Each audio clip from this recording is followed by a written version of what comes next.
여호와께서 다스리시니 만민이 떨 것이요 여호와께서 그룹 사이에 좌정하시니 땅이 흔들릴 것이로다. 시온에 계시는 여호와는 위대하시고 모든 민족보다 높으시도다. 주의 크고 두려운 이름을 찬송할지니 그는 거룩하심이로다. 아멘.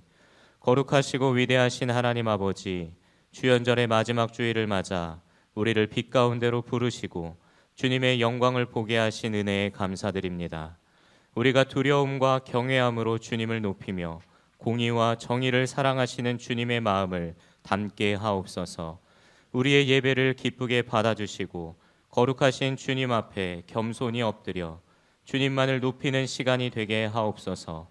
우리 주 예수 그리스도의 이름으로 기도드립니다. 아멘.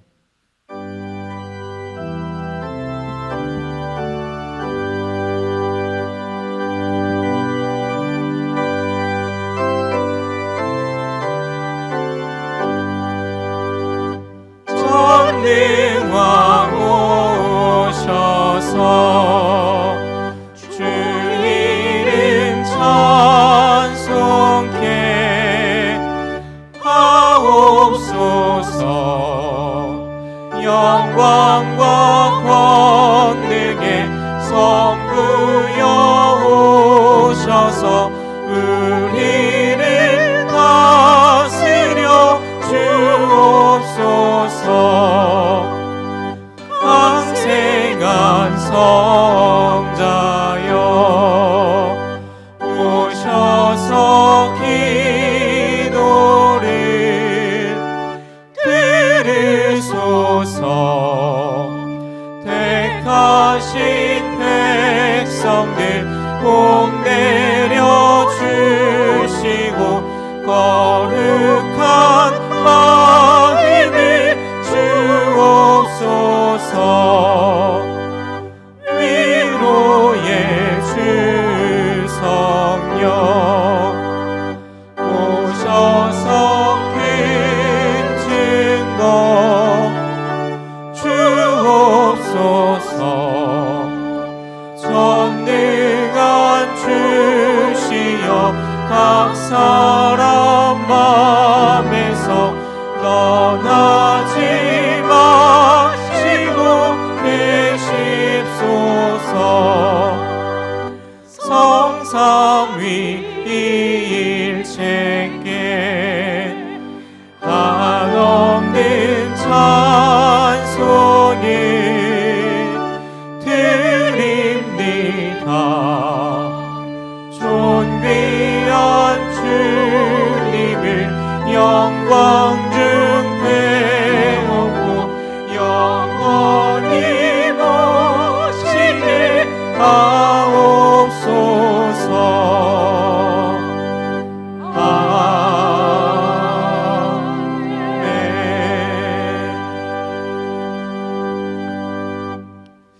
여호와여 일어나옵소서. 하나님이여 손을 드옵소서. 가난한 자들을 잊지 마옵소서.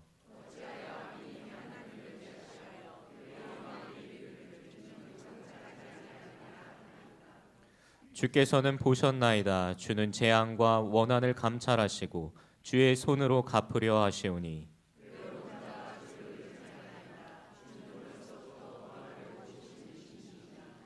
악인의 팔을 꺾으소서. 악한 자의 악을 더 이상 찾아낼 수 없을 때까지 찾으소서.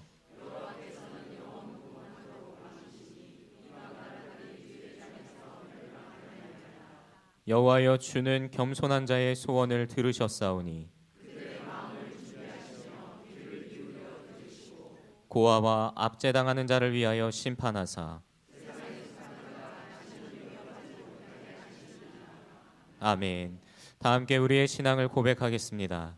전능하사 천지를 만드신 하나님 아버지를 내가 믿사오며 그 외아들 우리 주 예수 그리스도를 믿사오니 이는 성령으로 잉태하사 동정녀 마리아에게 나시고 본디오 빌라도에게 고난을 받으사 십자가에 못 박혀 죽으시고 장사한 지 사흘 만에 죽은 자 가운데서 다시 살아나시며 하늘에 오르사 전능하신 하나님 우편에 앉아 계시다가 저리로서 산자와 죽은 자를 심판하러 오시리라.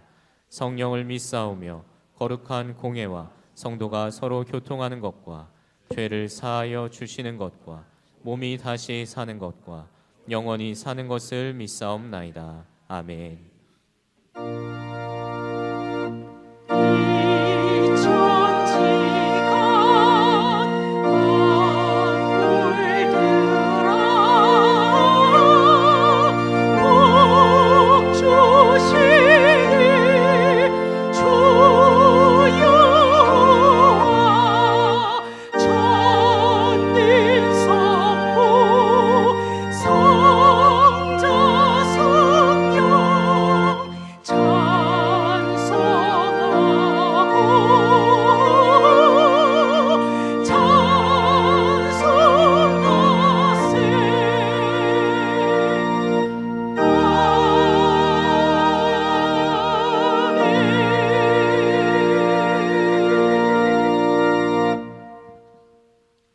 자리에 앉아주시기 바랍니다.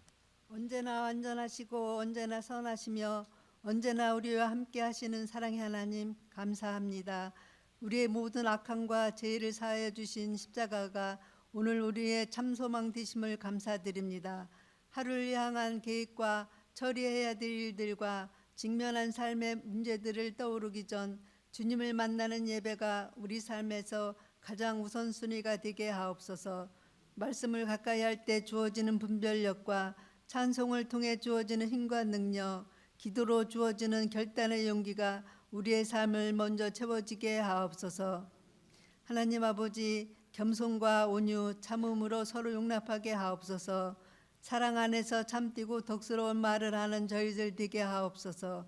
하나님 뜻대로 살아가는 참 성도가 되게 하옵소서. 성령이 하나 되게 하신 것을 함께 지키는 저희들 되게 하옵소서. 그리하여 생육하고 번성하여 하나님의 말씀이 이 땅에 충만하게 하옵소서.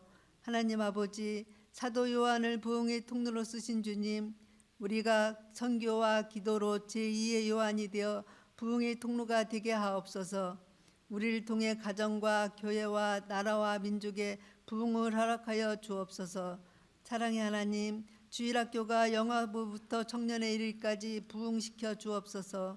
하나님의 말씀을 배우는 어린 영혼들에게 은혜를 베푸사 믿음 가운데 지혜롭고 총명하게 성장하게 하시옵고, 교회에서 배우는 하나님의 말씀이 자녀들에게 그 무엇과도 바꿀 수 없는 큰 자산이 되게 하옵소서.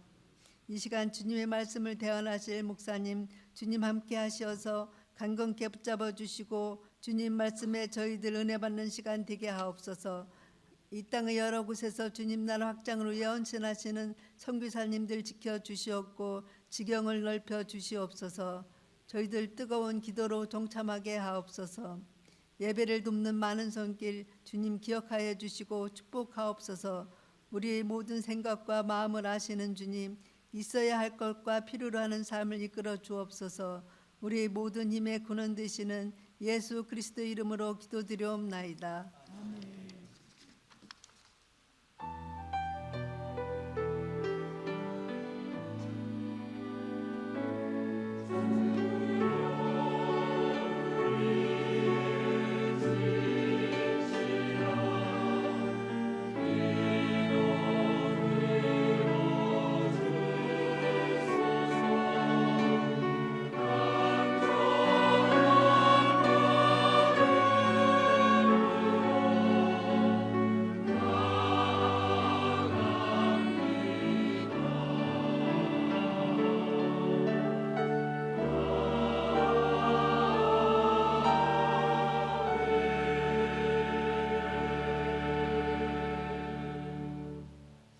주님께서 가르쳐 주신 기도를 다 같이 찬양으로 고백하겠습니다.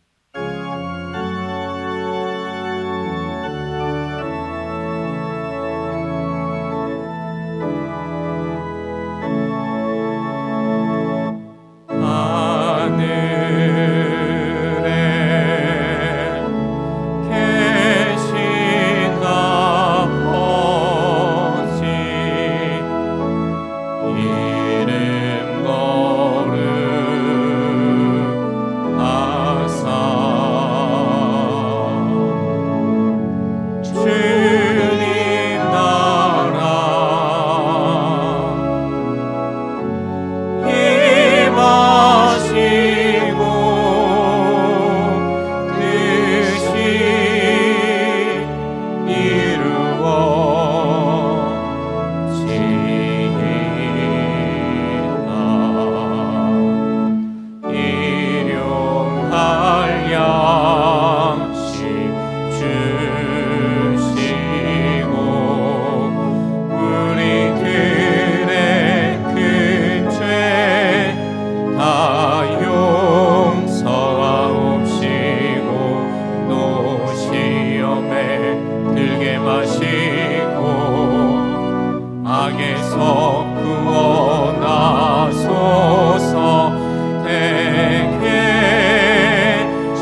오늘 예배에 함께 하시는 모든 성도님들을 주님의 이름으로 사랑하고 축복합니다. 교회 소식을 알려드리겠습니다.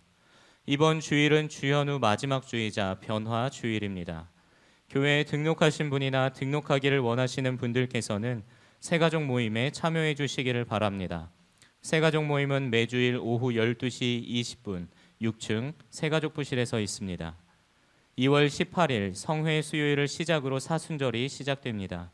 사순절은 우리를 위해 십자가에서 돌아가신 예수님의 고난과 사랑을 묵상하면서 보내는 부활절 전 40일을 말합니다. 사순절 기간 동안 예수님의 사랑에 감사하면서 세상을 구원하시기 위해 오신 예수님의 사랑을 세상에 전하는 삶을 살아가시기를 바랍니다. 사순절 묵상집은 1층 로비에 비치되어 있습니다. 즐거운 설을 맞이하여 오르돈교회 모든 성도님들의 가정에 주님의 크신 은혜가 풍성하시기를 기도합니다. 주님 안에서 온 가족이 함께 모여 하나님의 은혜를 나누는 귀한 설 연휴를 보내시기를 바랍니다. 설 가정예배 순서지가 1층 로비와 교회 홈페이지 소식 나눔 자료실에 준비되어 있습니다. 온 가족이 함께 모여 예배하는 복된 시간을 가지시길 바랍니다. 설 연휴 예배 안내입니다. 주일 오후 예배와 수요 기도회는 가정에서 드리시기를 바랍니다.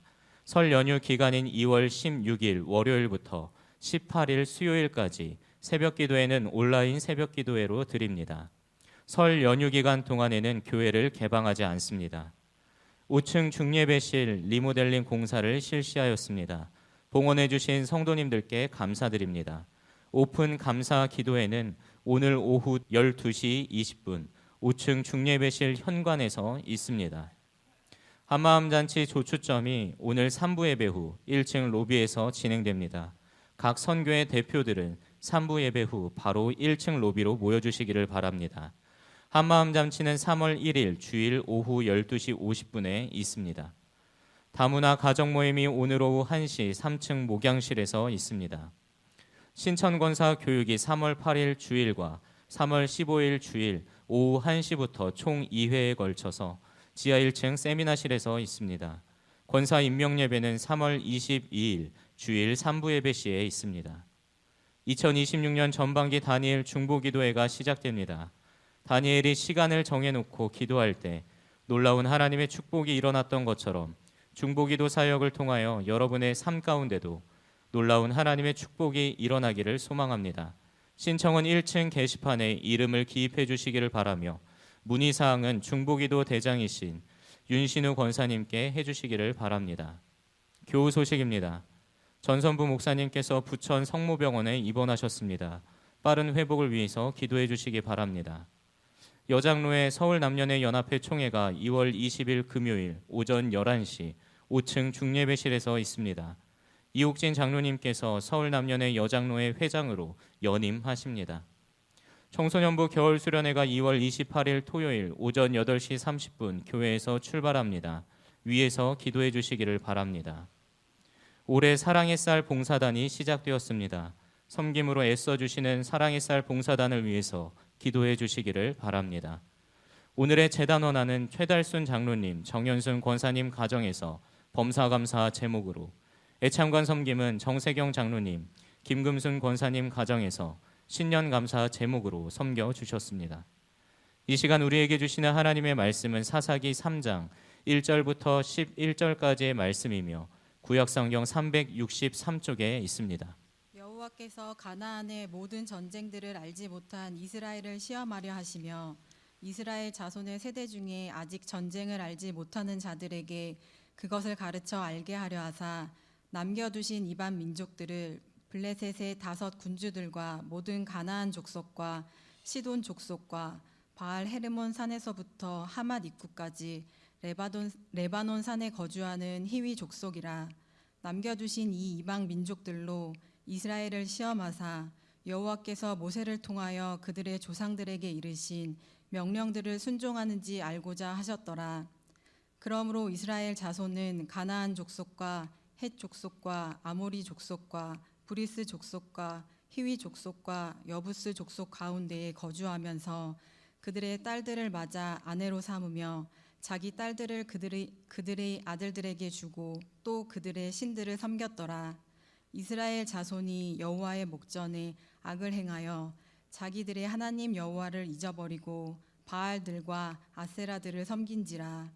여호와께서 이스라엘에게 진노하사 그들을 메소보다미아 왕 구산 리사다임의 손에 파셨으므로 이스라엘 자손이 구산 리사다임을 8년 동안 섬겼더라. 이스라엘 자손이 여호와께 부르짖음에 여호와께서 이스라엘 자손을 위하여 한 구원자를 세워 그들을 구원하게 하시니 그는 곧 갈렙의 아우 그나스의 아들 온니엘이라. 여호와의 영이 그에게 임하셨으므로 그가 이스라엘의 사사가 되어 나가서 싸울 때에 여호와께서 메소보다미아 왕 구산 리사다임을 그의 손에 넘겨주심에 온니엘의 손이 구산 리사다임을 이기느니라. 그 땅이 평온한 지 40년에 그나스의 아들 온니엘이 죽었더라. 아멘.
올해 설 의미가 무엇이냐? 센서스 여론조사를 했는데 49%의 한국 사람들이 가족, 친척들의 만남이라고 이야기했고 42%는 휴식 및 재충전 그렇게 이야기했습니다. 여러분 이번 설 연휴 때 가족들 잘 만나시고 또 휴식하고 재충전하는 귀한 시간을 가졌으면 좋겠습니다. 여러분 우리가 인생을 살다 보면 인생의 미래를 결정하는 중요한 분기점들이 있다고 말씀을 드렸습니다. 출애굽한 이스라엘 백성들에게는 가데스 바네아라는 장소가 그들의 인생을 결정하는 아주 중요한 장소였습니다. 이스라엘 백성들은 출애굽한 후에 3개월 만에 시내산에 도착하게 됩니다. 그곳에서 하나님 백성으로 어떻게 살 것인가를 하나님으로부터 율법을 통해서 교육받습니다. 그리고 나서 하나님과 언약을 맺죠. 하나님은 우리의 하나님, 우리는 하나님의 백성, 주의 말씀대로 살기라고 결단을 합니다. 그리고 나서 시내산에서 1년을 유하다가 이제 그들은 이제 가나안 땅으로 향합니다. 그래서 바란 광야 가데스 바네아에 도착하죠. 지도를 보시면 아시겠지만 가데스 바네아에서 저 가나안 땅까지는 불과 며칠이면 갈 수 있는 그런 곳입니다. 가데스 바네아까지 왔다는 것은 그들이 거의 가나안 코앞까지 문턱까지 왔다는 것이죠. 그러니까 우리 주님의 계획을 보면 에집트에서 출애굽해서 아래 시내산에 도착해서 가나안 땅으로 가는 이 여정을 보면 한 1년 반 정도를 우리 하나님이 계산하고 계셨던 것 같아요. 1년 반 정도 되면 애굽에서 나와서 가나안 땅으로 들어갈 것을 계획하고 계셨던 거죠. 이스라엘 백성들은 가데스 바네아 바로 이 문턱입니다. 여기서 그 유명한 40일 정탐을 하고 돌아온 사람들의 12정탐꾼의 보고를 가데스 바네아에서 듣습니다. 그리고 우리가 잘 아는 것처럼 10명의 정탐꾼의 말을 듣고 울고 불고 난리가 났습니다. 저 땅에 들어가서 칼에 죽느니 차라리 애굽에 돌아가서 사는 게 낫겠다. 모세 말고 다른 지휘관을 세워서 애굽으로 돌아가자. 이때 하나님을 원망하고 원성을 주님 앞에 드립니다. 만일 이때 순종했더라면 가데스 바네아 며칠 후면 가나안 땅에 들어가서 하나님을 예배했을 겁니다. 하지만 이때 하나님의 능력을 무시하고 불순종했기 때문에 다시 가데스 바네아에서 회군을 합니다. 그래서 광야에서 40년을 거하다가 출애굽 1세대는 여호수아와 갈렙을 빼놓고는 다 죽고만 합니다. 그들의 말처럼 애굽에 매장지가 없어서 여기 와서 죽게 하느냐, 그들의 말처럼 그대로 됐습니다. 이번 설 때도 가족들하고 긍정적이고 복되고 그런 말을 해야 되겠죠. 그 일이 있은 후 40년 후에 여호수아는 가나안 땅으로 이스라엘 백성들을 이끌고 들어가서 가나안 땅을 중부와 북부와 남부 순으로 다 점령을 하고 지파별로 분배합니다. 그리고 가나안 정복이 5년에서 8년 정도 걸렸고 그 후에 여호수아가 25년에서 30년을 통치했으니까 30-40년이 지난 후에 여호수아는 110세의 나이로 죽게 됩니다. 출애굽 1세대는 광야에서 죽고 출애굽 2세대는 가나안에서 이제 들어가서 살다가 죽고 이제 출애굽 3세대가 그리고 출애굽 2세대의 그 나머지 사람들과 함께 가나안 땅에서 오늘 본문의 사사시대를 열게 된 거죠. 모세도 죽고 여호수아도 죽고 기랴성 같은 그 지도자가 다 죽고 나서 벌어지는 그런 시대가 오늘 본문의 사사시대입니다. 사사시대는 가나안 땅을 정복하고 젖과 꿀이 흐르는 가나안 땅에서 펼쳐진 시대잖아요. 참 좋을 것 같습니다. 젖과 꿀이 흐르는 땅에서 펼쳐지는데요. 얼마나 좋겠습니까? 하지만 사사시대의 상황은 녹록지가 않았습니다. 정말 정신을 바짝 차리고 살아야 되는 그런 시대였습니다. 왜냐하면 아직 가나안 땅을 완전히 정복하지는 못했기 때문입니다.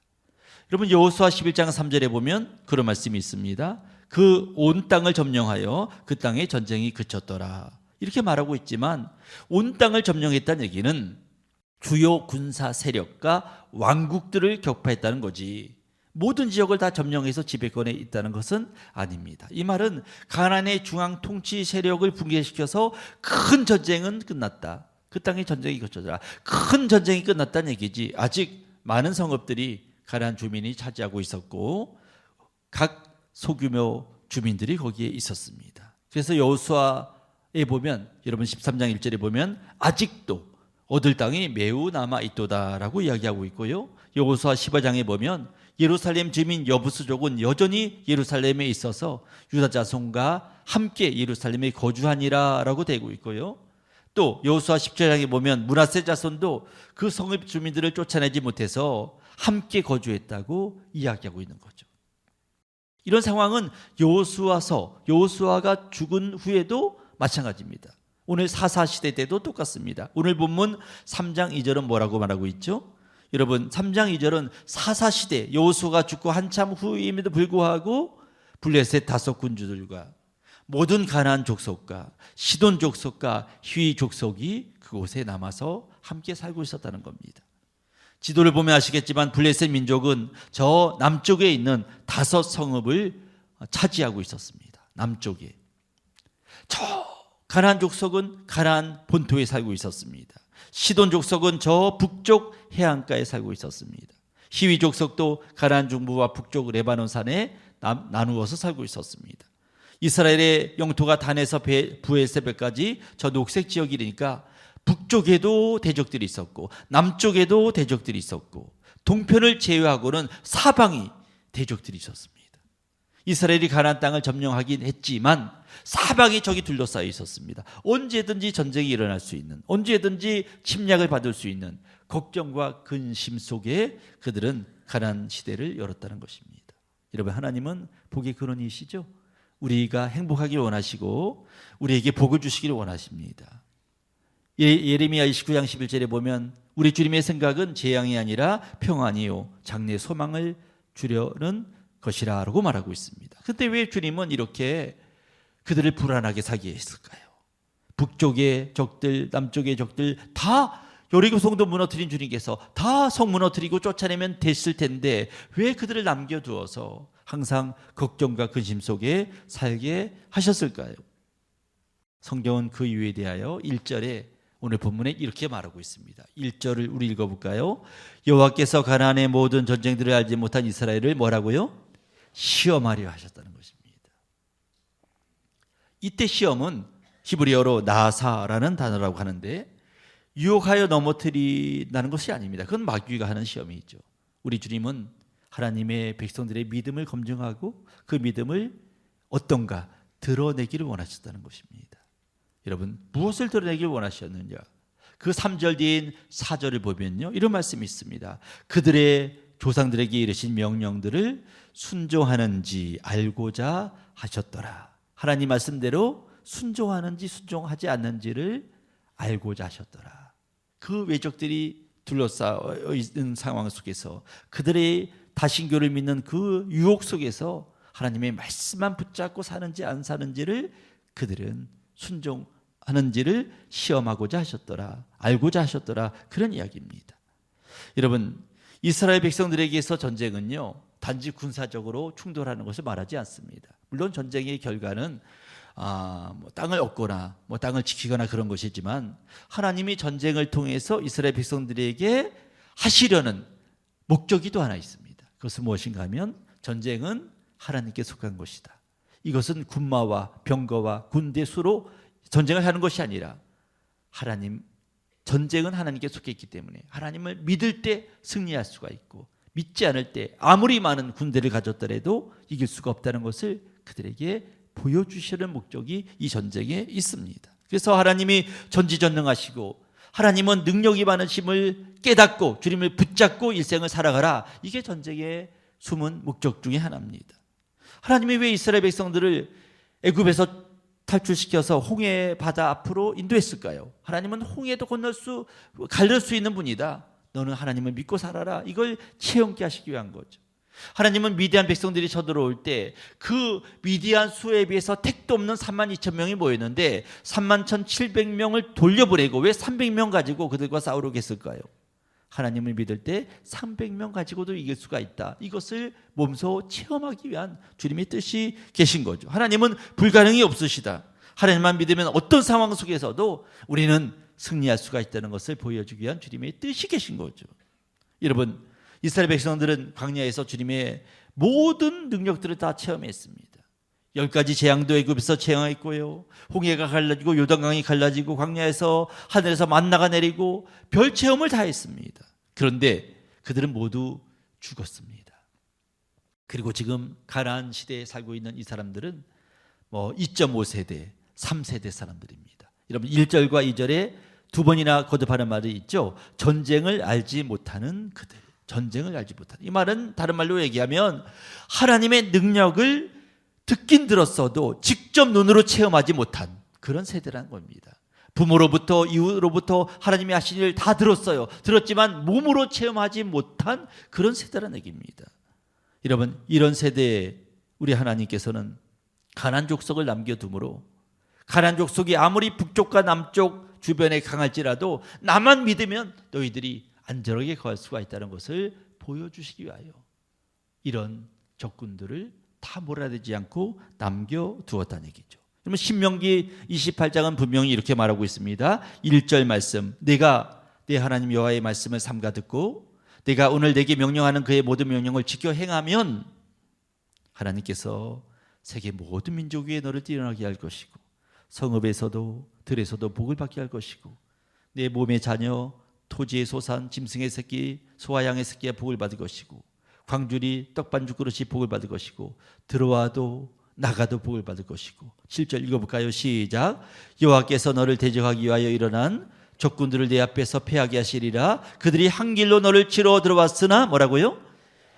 7길로 도망하는 역사. 그러니까 적군들이 북에 있어도 남에 있어도 주변에 있어도 아무 걱정하지 마라. 네가 1절 여호와의 말씀만 듣고 행하면 7절 그들이 한 길로 왔다가 7길로 도망하는 역사를 네가 일으켜주겠다. 이것을 주님은 보여주기를 원하셨던 거죠. 이건 가나안 족속이 문제가 아니에요. 블레셋 족속이 문제가 아니에요. 휘 족속이 문제가 아니에요. 북쪽과 남쪽에 적군이 포위하고 있는 형국, 이게 문제가 아니에요. 너희들이 하나님 앞에서 1절 말씀처럼 바로 명령을 지켜 행하면 7절 말씀처럼 그들이 한 길로 왔다 7길로 도망하리라. 즉 1절 말씀이 중요한 거죠. 주의 말씀대로 행하는 것이 중요한 겁니다. 여러분 우리가 살다 보면 이스라엘 백성들처럼 대적들이 있습니다. 걱정과 근심이 북쪽에도 남쪽에도 사방에 있습니다. 하나님 걱정될 일 하나도 없게 해주세요. 평안한 일만 있게 해주세요. 좋은 소식만 있게 해주세요. 기도는 합니다만 그렇게 인생을 살아가는 사람은 거의 없습니다. 걱정 근심 없는 사람들이 없습니다. 여러분 소풍 가는 어린아이들, 야외 운동하는 사람들, 그리고 여행하는 사람들 맑은 날만 계속되기를 원합니다. 우리 인생에서는 맑은 날만 계속되기를 원하죠. 하지만 인생에 있어도 맑은 날만 계속되지 않습니다. 왜 하나님은 우리에게 비구름도 주시고 그리고 폭풍우도 주시고 번개도 주시고 걱정 근심을 주실까요? 맑은 날만 계속되는 땅은 뭐가 돼요? 사막이 된다는 말이 있습니다. 적당히 해가 비치고 적당히 비도 오고 해야지 1년 내내, 2년 내내, 5년 내내 햇빛만 나면 그 땅은 쩍쩍 갈라지고 사막, 도저히 생물이 살 수 없는 사막이 되는 거죠. 마찬가지입니다. 평안만 계속되면, 풍요만 계속되면, 문제없는 삶만 계속되면, 걱정 근심 없는 삶만 계속되면 좋을 것 같죠. 저도 좋을 것 같습니다. 하지만 영적으로는 메마르게 됩니다. 왜 그럴까요? 인간은 어떤 환경에든 적응을 시켜야 하는 경향이 있습니다. 여러분 감사가 처음 감사할 일이 있으면 너무 좋아요. 감동합니다. 하나님 너무 감사합니다. 하지만 그 감사가 일상이 되면 무감각해집니다. 더 이상 감사할 감동이 없습니다. 처음에 은혜라고 느꼈던 것이 시간이 지나면 그냥 일상적인 일이 됩니다. 주님 앞에 감사와 감격, 나는 이런 것을 받을 자격이 없는 죄인인데 어떻게 이런 것을 주셨지? 정말 감사하다. 이런 마음이 사라집니다. 그것이 당연한 걸로 여겨집니다. 은혜라는 가사를 보면요, 내가 누려왔던 모든 것들이, 내가 지나왔던 모든 시간이, 내가 걸어왔던 모든 순간이 당연한 것이 아니라 은혜였어. 어떤 일이 있기 전까지는 자신이 누리고 걸어왔던 모든 것이 당연한 것이라고 생각했다는 거예요. 근데 어떤 사건이 있고 나서 그것이 당연한 것이 아니라 은혜임을 깨닫게 된 거죠. 인간은 이렇게 모든 것을 당연하게 여깁니다. 그러면 감사가 없어지고 주님 앞에 영혼이 메마르게 되는 것이죠.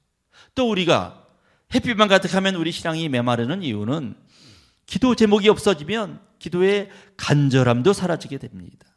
나도 모르는 사이에 신앙도 메마르게 됩니다. 여러분, 공부는 평소에 해야 되죠. 하지만 시험이 있을 때 더 공부하게 됩니다. 어쩔 수 없어요. 인간의 속성입니다. 운동선수가 라이벌이 있다. 이건 참 피곤한 일이고 스트레스죠. 하지만 라이벌이 있을 때 둘 다 더 기록이 올라갈 수 있다는 거죠. 왜? 위기가 생기면 잠재력까지 다 동원하죠. 그렇게 열심히 하기 때문입니다. 그래서 적정한 스트레스는 성장을 촉진한다고 하지 않습니까? 영적으로도 똑같아요. 기도 제목이 있으면 우리는 더욱더 많이 기도하게 되고 더욱더 간절히 기도하게 되고 그 과정에서 우리의 믿음이 자라고 그 과정에서 하나님의 하시는 일들을 체험하게 됩니다. 그 기도 제목들이 하나하나 응답되는 것을 체험하게 됩니다. 여러분, 기도 제목이 있으면, 걱정이 있으면 10일 작정 기도도 하고 20일 작정 기도도 하고 그렇게 됩니다. 물론 그런 것이 없어도 주님 앞에 기도하고 찬양하고 이러면 좋겠죠. 그런데 그런 사람들은 사실 많지 않습니다. 어떤 문제가 있을 때는 뭐 작정 기도도 하지만 그 문제가 없어지면 주님이 해결해 주시면 언제 그랬냐는 듯이 우리는 기도를 놓치는 것이, 뭐 저도 그렇지만 모든 사람들이 다 그렇습니다. 발등에 불이 떨어졌을 때 더욱더 열심히 하게 돼 있기 때문이죠. 저도 하나님께서 복을 주셔서 목회를 하면서 정말 마음 편하게 목회를 할 수 있었습니다. 정말 좋은 분들, 많은 동력자분들을 주님이 붙여주셔서 늘 저를 위해서 기도하시고 서로 위해서 아껴주셔서 그렇게 지금까지 목회를 해왔습니다. 근데 그렇게 하다 보면 저도 모르게 마음이 편안해져요. 마음이 편안해져서 내 마음이 나태해집니다. 기도의 절박함도 없어지고 기도의 어떤 간절함도 없어질 때가 있습니다. 근데 여러분, 신기하죠? 그럴 때마다 하나님이 어김없이 걱정거리를 주십니다. 근심거리를 주십니다. 마음 속상한 일을 주십니다. 그럴 때면 그것을 가지고 주님 앞에 간절하게 매달려서 기도하게 됩니다. 그러다 보면 주님은 어느새 그 기도 제목을 응답해 주시고 또 내용이 살아나는 모습들을 많이 경험합니다. 하나님이 가나안의 모든 대적들을 완전히 없애주지 않았다. 이유 중에 하나는 그들을 시험하사 그들이 얼마나 믿음대로 살고 있는가, 너무 평안해서 하나님을 잊어버리고 살다가 더 큰 멸망에 빠지지 않도록 그들을 그렇게 하신 거죠. 이방 민족들을 걱정거리, 근심거리로 그들 옆에 주셨다는 것입니다. 이방 민족의 용도는 그것입니다. 그들이 얼마나 주님 앞에 열심으로 살고 있는가를 보기 위해서요. 여러분, 그렇기 때문에 중요한 것은 이방 민족이 북에 있느냐 남에 있느냐 이게 중요한 게 아니에요. 중요한 것은 내가 하나님 말씀대로 살고 있느냐 살고 있지 않느냐 그겁니다. 왜? 말씀대로 살면 아무리 북쪽과 남쪽에 이방 민족이 있어도 그들이 한 길로 왔다가 몇 길로 도망가요? 7길로 도망가는 역사를 주님이 일으켜 주시기 때문이죠. 수영 잘하는 사람에게 수영장 물이 깊으냐 얕으냐 무슨 관계가 있어요? 2m든 3m든 무슨 관계가 있어요? 수영 잘하면 여러분 능히 할 수 있는 거예요. 마찬가지예요. 우리가 주님 말씀대로만 살면 북쪽에 누가 있건 남쪽에 누가 있건 걱정이 없다는 거예요. 중요한 것은 말씀대로 사는 게 중요한 겁니다. 그러므로 이스라엘 백성들은 저 북쪽에 있는 저 남쪽에 있는 그런 이방 백성들을 보고 두려워할 것이 아니라 하나님만 바라보고 하나님만 의지하고 하나님 말씀대로만 살면 주님께서 지켜주시는 삶을 살게 된 거죠. 그런데 그들은 어떻게 살았습니까? 오늘 5절 말씀부터 보시면요. 그러므로 이스라엘 자손은 가나안 족속과 헷 족속과 아모리 족속과 브리스 족속과 히위 족속과 여부스 족속 가운데 거주하면서 그들의 딸들을 맞아 아내로 삼으며 자기 딸들을 그들의 아들들에게로 주고 또 그들의 신을 섬겼더라. 이스라엘 자손이 여호와의 목전에 악을 행하여 자기들의 하나님 여호와를 어떻게 해요? 잊어버리고 하나님을 잊어버리고 바알들과 아세라들을 섬긴지라. 하나님을 잊어버렸다는 것입니다. 잘 살게 되니까, 족각꿀이 흐르는 땅에 사니까 하나님을 잊어버렸다는 것입니다. 여러분, 하나님이 그들이 가나안 땅에 들어가기 직전에 신명기에서 그들에게 당부한 게 있어요. 뭐냐? 신명기 8장 13절 14절 말씀 보세요. 내 소와 양이 번성하여 내 은금이 중식되며 내 소유가 다 풍부하게 될 때 내 마음이 교만하여 내 하나님 여호와를 뭐라고요? 잊어버릴까 염려한다. 절대로 하나님을 잊어버리지 말라. 네가 잘 살게 되고 잘 나갈 때 네 마음이 교만하여 이거 내 능력으로 된 거야, 내 실력으로 된 거야, 교만해져서 하나님을 잊어버릴까 염려하노라. 주님이 염려하셨는데 저들은 가나안 땅에 가서 하나님을 잊어버렸다는 것입니다. 하나님은 어떻게 하셨을까요? 그 다음 절 8절 말씀에 보면 그들을 회개하게 하고 깨닫게 하기 위하여 하나님은 그들에게 진노하셔서 책망하시는데 그들을 메소보다미아 왕 구산 리사다임의 손에 파셨으므로 이스라엘 자손이 구산 리사다임을 8년 동안 섬겼더니라고 말하고 있습니다. 파셨다는 것은 주님의 소유인데, 그들은 주님의 소유였는데 이제 구산 리사다임의 손에 소유가 되게 했다는 거죠. 그들의 노예가 되게 하셨다는 거죠. 8년 동안을 노예로 살아야 됐습니다. 얼마나 그게 어렵고 힘든지. 그들은 그 다음 절 9절 말씀해 보세요. 이스라엘 자손이 여호와께 부르짖었다. 그렇게 말하고 있어요. 주여 구해 주옵소서. 부르짖었다는 겁니다. 평안할 때는 마음대로 살다가, 평안할 때는 하나님을 잊어버리다가, 고난이 있으니까 하나님 앞에 부르짖었다는 것입니다. 그때 하나님은 맨 끝에 온니엘이라는 일대 사사죠. 사사를 세워서 그들을 구원했다는 것입니다. 하나님은 너무 감사해가지고 그들은 주님의 말씀대로 살았습니다. 그러다가 그들은 세월이 지나니까 또 잊어버립니다. 하나님을 잊어버립니다. 하나님은 그들을 책망하셔서 또 다른 민족을 붙여서 그들을 치십니다. 그들은 노예가 됩니다. 너무 힘듭니다. 그러니까 또 하나님을 부르짖습니다. 하나님은 이대 사사를 통해서 그들을 구원해 주십니다. 이게 사사기의 이야기입니다. 여러분, 사사기를 도표로 보면 저 많이 보신 도표죠? 그들이 죄를 짓고 불순종하고 우상 숭배합니다. 하나님은 그들을 이방 민족을 통해서 징계하십니다. 압제를 받습니다. 그들은 이제 회개하고 부르짖습니다. 하나님은 사사를 통하여 그들을 구원합니다. 그들은 평안해지니까 또 하나님을 뭐 합니까? 망각합니다. 그리고 우상 숭배합니다. 하나님은 또 징계합니다. 이게 계속 반복됩니다. 여러분, 계속 반복되는 겁니다. 여러분, 이것을 보면서 우리는 무엇을 경험해야 될까요? 사사시대 때는 하나님께서 이방 민족, 블레셋이라든가 이런 이방 민족을 통해서 그들을 시험하셨다면, 요즘 시대 때는 블레셋은 없잖아요. 희위 족속도 없잖아요. 그러면 주님은 우리를 무엇을 통해서 시험을 하실까요? 경제적인 위기, 이 속에서 주님을 그래도 끝까지 붙잡고 어려운 속에서도 주님을 붙잡느냐? 인간관계의 갈등, 이 갈등 속에서도 주님을 끝까지 붙잡고 말씀대로 살아가느냐? 기도했는데 하나님의 응답이 속히 없고 하나님이 침묵하실 때 그때도 주님을 끝까지 붙잡고 믿음대로 살아가느냐? 여러분, 이 모든 하루하루의 일들이 주님이 우리를 시험하는 그런 시험대입니다. 이것은 단순한 문제, 걱정거리가 아니라 우리의 신앙을 드러내는 하나의 사건들이 됩니다. 하나님을 끝까지 이때도 붙잡고 살아갈 수 있느냐? 아니면 내 고집, 내 자존심, 내 생각으로 살아가겠느냐? 하루에 수십 번 우리는 이런 시험대 앞에 섭니다. 시험의 장소는 외부 전쟁터가 아니라 내 심령, 내 마음이죠. 육체의 소욕과 성령의 소욕이 내 속에서 매일 갈등하며 전쟁을 벌입니다. 근데 고난은 이런 어려울 때, 힘들고 어려울 때만 이런 시험을 받는 게 아닙니다. 잘 나갈 때, 평안할 때, 성공했을 때, 이때도 시험의 장소입니다. 이스라엘 백성을 보세요. 고난이 올 때는 주님 앞에 부르짖었습니다. 그런데 평안해지니까 주님을 잊어버리고 우상을 숭배했습니다.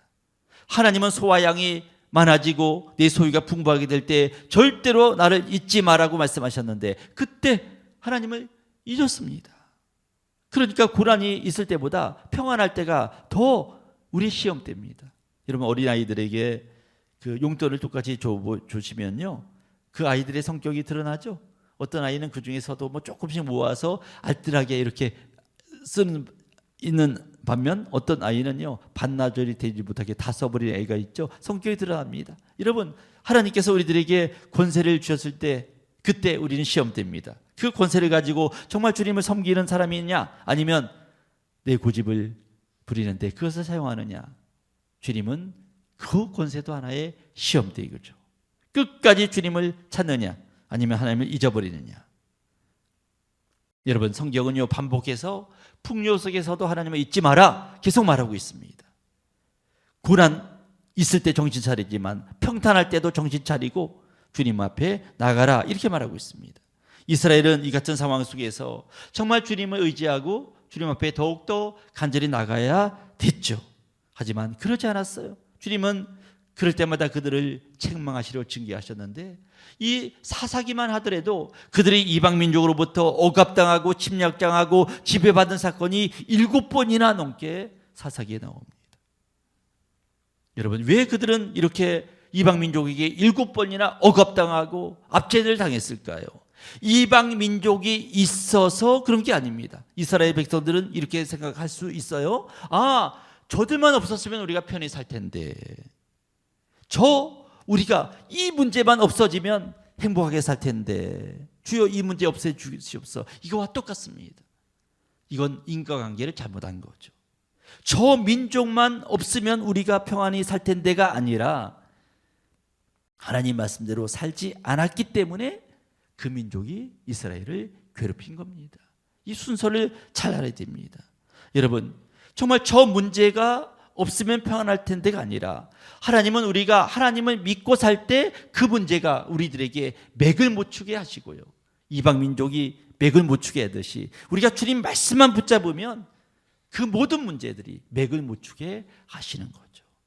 여러분 문제가 있어서 무너진 게 아니라 믿음이 없었기 때문에 믿음이 무너졌기 때문에 문제가 크게 되어서 나를 짓누르게 된 겁니다. 그래서 오늘 본문은 반복해서 하신 말씀이 있습니다. 넘겨주셨다. 그들의 손에 파셨다. 즉 이방 민족이 원인이 아니라 하나님이 징계로 그들을 고통을 당하게 하셨다는 거죠. 이 인과관계를 우리가 착각하면요 가나안 족속이 있었기 때문에 우리가 고난을 당하구나. 주여 가나안 족속을 물리쳐 주시옵소서. 저 원수를 없애주십시오. 이 환경을 없애주십시오. 이렇게 기도하게 되어 있습니다.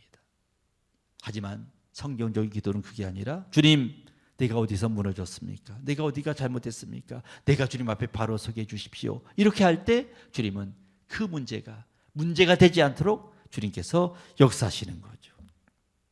하나님 말씀대로 순종하면 어떤 적도 우리의 두려움의 대상이 되지 못합니다.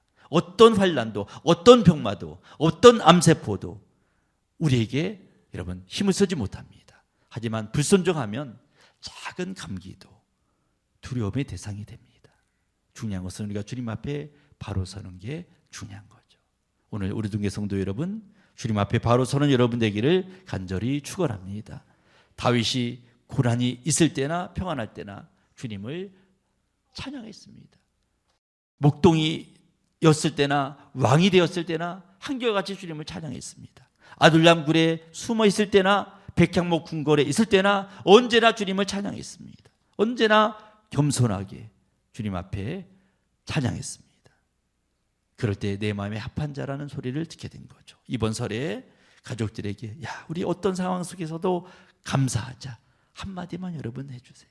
어떤 상황 속에서 우리가 감사하자. 예수 믿는 자녀라면 우리가 어떤 상황 속에서도 정말 예수님 말씀대로 살아가자. 우리 가족 모였을 때 이 한마디만 하더라도 여러분 가족 속에 하나님께서 놀라운 은혜를 베풀어 주시고 지켜주시는 역사가 일어날 것입니다. 이 설에 하나님의 놀라운 은혜를 받는 여러분 모든 가족들이 되기를 간절히 축원합니다. 하나님 아버지 감사합니다. 북쪽에 있고 남쪽에 있는 그런 이방 민족이 문제가 아니라 내가 하나님 말씀대로만 살면 그들은 내 앞에서 맥을 묻추게 하지만 내가 말씀대로 살지 않을 때 그들은 우리에게 걱정거리가 될 줄 믿사오니 우리가 말씀을 붙잡고 살 때 모든 걱정거리가 아닌 것으로 변화되게 하시고 주님이 해결하시는 그 능력을 우리 모두 체험케 하여 주시옵소서. 우리 등계 성도님들 이 설을 맞이해서 온 가족들과 함께 주님의 은혜를 나누게 하시고 주님이 복 주실 수밖에 없는 믿음의 가정을 만들어 가도록 도와 주옵소서. 예수님 이름으로 기도드렸사옵나이다. 아멘.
네, 이제 다 함께 일어나셔서 봉헌하시겠습니다.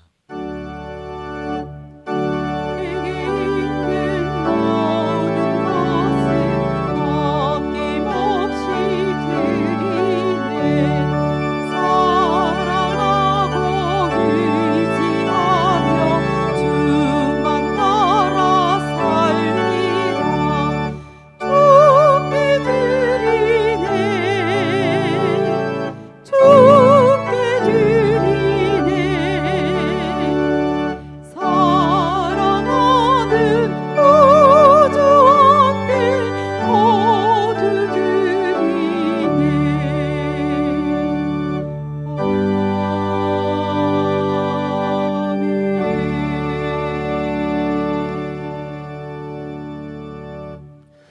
우리를 지극히 사랑하시는 하나님 아버지, 성전에 나와 예배하며 귀한 복원의 시간에 마음을 다하여 예물을 드리오니 주께서 이 예물을 기쁘게 받아 주시옵소서. 각 가정에 하나님의 놀라운 은혜를 베풀어 주시고 주의 은총을 받은 자로 이 세상을 넉넉하게 승리하고 살아갈 수 있도록 도와주시옵소서. 들어와도 나가도 복을 받는 가정이 되게 하시고 걱정 근심이 한 길로 왔다 7길로 도망하는 기쁨 충만한 가정을 기도를 통하여 만들어가게 하여 주시옵소서. 설 연휴를 맞이하여 모든 가족에게 하나님의 복이 임하게 하여 주시고 앞으로도 말씀대로 살 때 온 가족이 하나님이 주시는 복을 충만하게 받게 하시고 여러 가지 걱정과 근심과 병마에서 우리를 구원하여 주시옵소서. 예수님 이름으로 기도드렸사옵나이다. 아멘.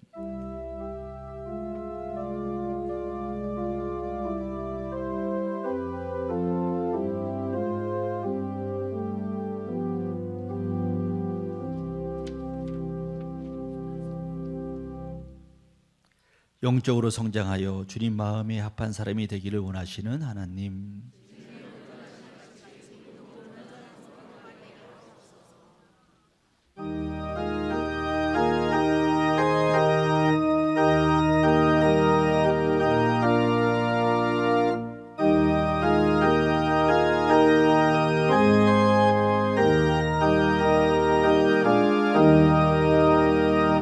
주의 말씀 듣고서 준행하는 자는 반석 위에 터닫고 집을 지은 같아. 비가 오고 물나며 바람 부딪혀도 반석 위에 세운 집 무너지지 않네. 잘 짓고 잘 짓세 우리 집 잘 짓세. 만세 반석 위에다 우리 집 잘 짓세. 주의 말씀 듣고도 행치 않는 자는 모래 위에 터닫고 집을 지은 같아. 비가 오고 물나며 바람 부딪힐 때 모래 위에 세운 집 크게 무너지네. 잘 짓고 잘 짓세 우리 집 잘 짓세. 만세 반석 위에다 우리 집 잘 짓세.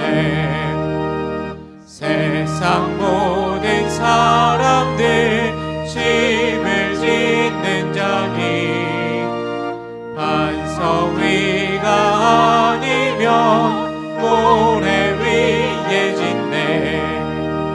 우리 구주 오셔서 지은 상을 줄 때 세운 공로 따라서 영영 상벌 주리.